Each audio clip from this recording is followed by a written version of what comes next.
So yesterday we went over the gameplay trailer for Ghost of Tsushima, and in that video I talked about the actual backstory and some of the events behind the game. So today we're actually going to be going over the full story of the events that led up to the game and some of the events that occurred afterward. Beginning in 1266, Kublai Khan wanted to spread his influence in the world and capture more territory. Between himself, cousins, and uncles, he occupied much of China, and his control stretched as far as the east coast of Siberia. So in other words, yes, he was quite a powerful man. At the time, he was at war against areas of China and Korea, and so sent a message to the ruler of Japan expecting submission and peace. Instead, he got refusal, and wasn't the type of man who liked refusal. You don't want to say no to this man, unless you have very big balls or an escape plan. But he was too busy to really do anything about Japan's refusal until about 1274, though he wasn't exactly the greatest at dealing with denial and actually wanted to attack the lands of Japan as soon as possible. Were it not for his advisors convincing him to bide his time and build a more powerful fleet, he might have actually attacked sooner. When he was ready, he attacked the islands of Tsushima and Iki with forces of 40,000 men, utterly conquering the islands and settling his sights on the mainland with an attack on Hakata Bay.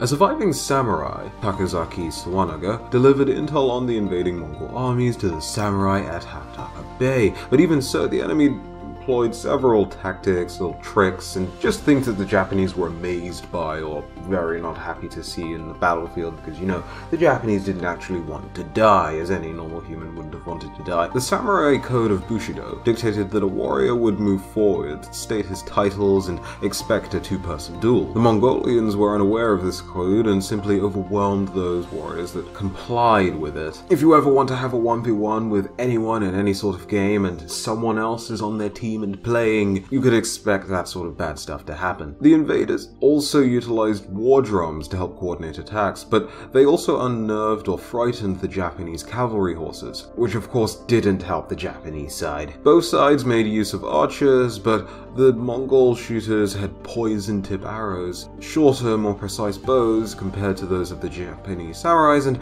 overall dominated the battlefield. The explosives on the Mongol side also didn't help, and all of this culminated in the retreat of the samurai, who were vastly outnumbered from the beginning of the battle. They only had 10,000 samurai warriors against 40,000 hostile invaders. As you could tell, it went as well as you'd expect. So yes, the samurai were quite screwed.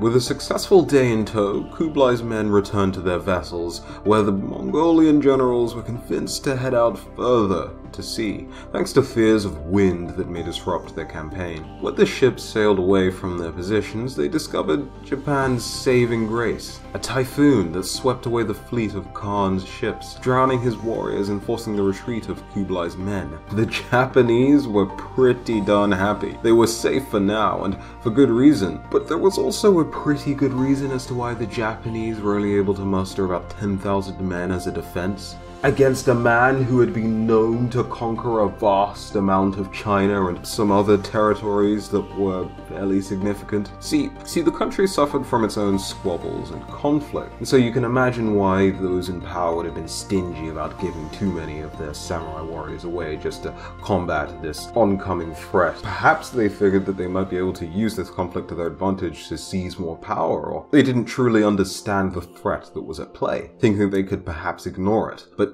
either way, not all the samurai that rode out on that day to meet the new enemies from China were all rewarded for their bravery. In fact, most just weren't, but Takazaki Suwanaga was pretty well compensated for his time. He received his own plot of land, but then, to be fair, the man survived a lot, so yeah, he could expect quite a bit.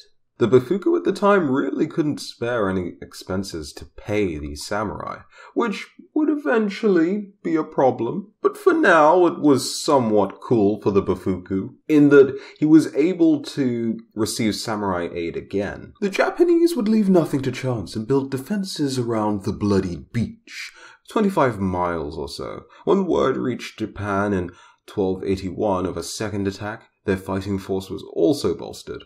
40,000 men strong, which rivaled the renewed strength of the Korean portion of the attack force, 40,000 men strong. That was, of course, the smaller attacking force, though. You didn't really expect the Khan to come out again with the same number of men. No, remember, this guy is very powerful. He holds a great deal of land for just himself. The rest of his family has, combined a lot of land and therefore men and military might under its disposal. So yeah, no, he brought in a larger force of about 100,000 men. But see, this larger force was supposed to meet with the Korean force and then they'd attack the Japanese island together, dooming it. But that didn't quite happen. The Chinese force was late and the Korean force was impatient. So the Korean force moved ahead and attacked the Japanese defenses, but they didn't even manage to make a dent or crack it. I'm sure they did make quite a few dents, but they definitely didn't crack the Japanese defenses. The samurai also rode out at night,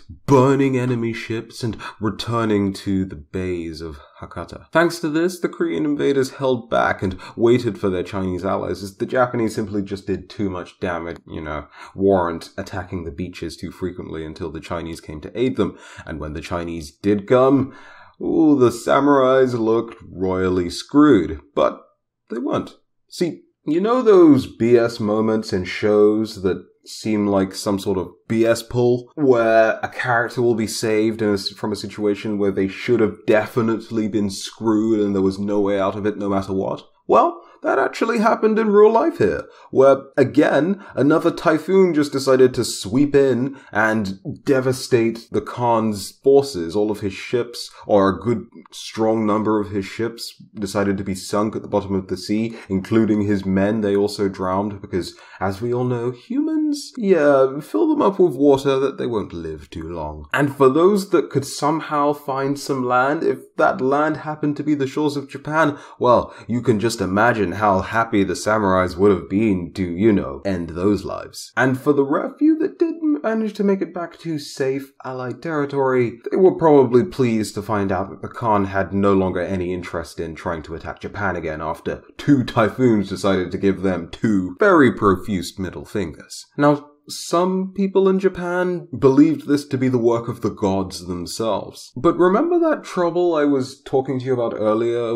that the Bufuku was having in terms of compensating these brave samurai warriors for their services? Well, he didn't have the resources to do that, partially because a lot of monks were also praying for the safety of the island as well, and what better claim can you have that your prayers held a lot of weight than a random typhoon sweeping in and destroying all of your enemies, crushing their chances of victory? Yeah, the monks got paid. They got payment priority. And the samurai just weren't happy at not being properly or adequately compensated for their time and services. So when certain power-hungry forces decided to challenge the Bufuku, certain samurai decided that it wasn't their problem. And then perhaps the Bufuku was replaced, overthrown, defeated.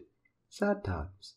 I suppose the moral of the story would be don't mess with the Japanese, but, I don't know about that. I could really use some of that Japanese luck, so if there's any of that to spare. But yes, that was the video on the backstory behind Ghost of Tsushima. Now, I'm going to do something that I haven't done before, and I'm not sure how many of you actually care for this, so I'm just going to come right out and say it. I'm going to be putting my sources in the description. Pretty much everything that I used to make this video. So you can enjoy those somewhere in the description there if you actually care to look at those. Yeah, as always, go ahead and click that nice thumbs up button. I'm not sure if it actually does anything, but I do like seeing likes, so that's a thing. And of course, subscribe to the channel. That nice subscribe red button there. It goes grey when you click it. Do that. And until the next video, have a very good day. I have been Prime, and I'll see you guys in the next video. Oh, actually, one more thing before I forget. I know I'm ruining this elegant outro here, but if there are any other games that came out during E3 that you'd like me to try and cover or find out a bit more about and give you some backstory on, go ahead and leave those in the comment section. I'd be happy to take a look at those and see if we can make some videos on them. But yeah. Till the next video, good day. I've been Prime. I'll see you soon.